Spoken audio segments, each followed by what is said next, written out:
ആലപ്പുഴയിൽ ഉയരപ്പാത ടാർ ചെയ്യുന്ന പേവർ യന്ത്രത്തിൽ കാറിടിച്ച് യുവാവ് മരിച്ചു. കോടംതുരുത്ത് സ്വദേശി ലിജിനാണ് മരിച്ചത്. കാറിലുണ്ടായിരുന്ന 4 പേർക്ക് പരിക്കേറ്റു. വിവാഹ ചടങ്ങിൽ പങ്കെടുത്ത് മടങ്ങി വരും വഴിയാണ് അപകടമുണ്ടായത്. മനീഷ് മഹിപാലുണ്ട് വിവരങ്ങളുമായി. മനീഷ, ദൃശ്യങ്ങളിൽ നിന്ന് തന്നെ ആ വാഹനത്തിന്റെ മുൻഭാഗം പൂർണ്ണമായും തകർന്നു പോയിരിക്കുന്നു. ഒരാൾ മരിച്ചു. മറ്റുള്ളവരുടെ ആരോഗ്യനില എങ്ങനെയാണ്? മാധു, ഇന്നലെ രാത്രി 10:30-ക്കാണ് ഈ സംഭവം ഉണ്ടാകുന്നത്. എരമല്ലൂരിൽ പിള്ളമുക്കിന് സമീപമാണ് അപകടമുണ്ടായത്. മരടിൽ വിവാഹ ചടങ്ങിൽ പങ്കെടുത്ത ശേഷം ഇവർ കുത്തിയതോട്ടിലേക്ക് മടങ്ങിപ്പോവുകയായിരുന്നു കാർ മാർഗം. അങ്ങനെ കാറ് ഈ റോഡ് ടാർ ചെയ്യുന്ന ഒരു വാഹനമുണ്ട്. ആ വാഹനം അവിടെ നിർത്തിയിട്ടിരിക്കുകയായിരുന്നു. വാഹനത്തിലേക്ക് ഇടിച്ചു കയറുകയായിരുന്നു. അപകടത്തിൽപ്പെട്ട 2 പേരെ അരൂർ പോലീസ് ജീപ്പാണ്. പോലീസ് അവിടെ എത്തി. പോലീസ് ജീപ്പിൽ തുറവൂർ താലൂക്ക് ആശുപത്രിയിലേക്ക് കൊണ്ടുപോയി. 3 പേരെ അരൂർ പഞ്ചായത്ത് ആംബുലൻസിൽ ലേക്ക് ഷോർ ഹോസ്പിറ്റലിലേക്ക് എത്തിച്ചു. അങ്ങനെ തുറവൂർ താലൂക്ക് ആശുപത്രിയിൽ എത്തിച്ച 2 പേരിൽ ഒരാളാണ് മരിച്ചത്.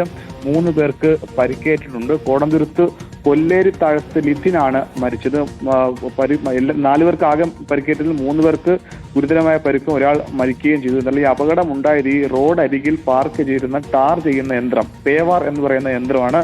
അതാണ് കാറിലിടിച്ച് മരിച്ചത്.